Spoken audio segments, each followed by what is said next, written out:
உண்மையை சொல்ல வேண்டுமென்றால் சிஎஸ்கேவுக்கு கொஞ்சம் கடினமான சூழல்தான். ஆனாலும் ஐபிஎல் பிளே ஆஃப் போட்டியில் இன்னும் இருக்கிறோம். இன்னும் சில வீரர்களுக்கு கூடுதல் வாய்ப்பு அளிக்க விரும்புகிறோம். ஆனால் அவர்கள் ஃபார்முக்கு வர வேண்டும். அதே நேரத்தில் போட்டியிலும் சிஎஸ்கே அணி வெல்ல வேண்டும்.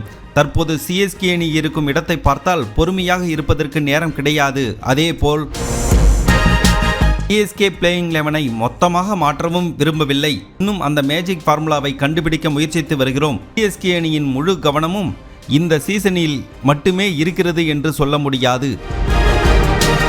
எதிர்காலத்தை பற்றியும் சிந்திக்க தொடங்கியுள்ளோம். அதற்கேற்றபடி வீரர்களை தயார் செய்து வருகிறோம். ஒருவேளை அடுத்த 2 போட்டிகளும் எங்களின் விருப்பத்திற்கு ஏற்ப முடிவுகள் வரவில்லை என்றால் நிச்சயம் கூடுதலாக இளம் வீரர்களுக்கு வாய்ப்பு அளிக்கப்படும். ராமகிருஷ்ணா கோஷ் சிறந்த ஆல்ரவுண்டராக இருப்பார். அவருக்கு மிகப்பெரிய எதிர்காலம் இருக்கிறது. ஆயுஷ் மாத்ரே சிஎஸ்கே அணியுடன் இணைந்துள்ளார். அவரை சோதனை செய்ததில் அனைவரையும் ஈர்த்து விட்டார். ஆனாலும் அனுபவத்தில் மிகவும் இளம் வீரராக இருக்கிறார். சிஎஸ்கே அணி அடுத்த 2 போட்டிகளில் தோற்றால் பிளே ஆஃப் வாய்ப்பை இழந்துவிடும்.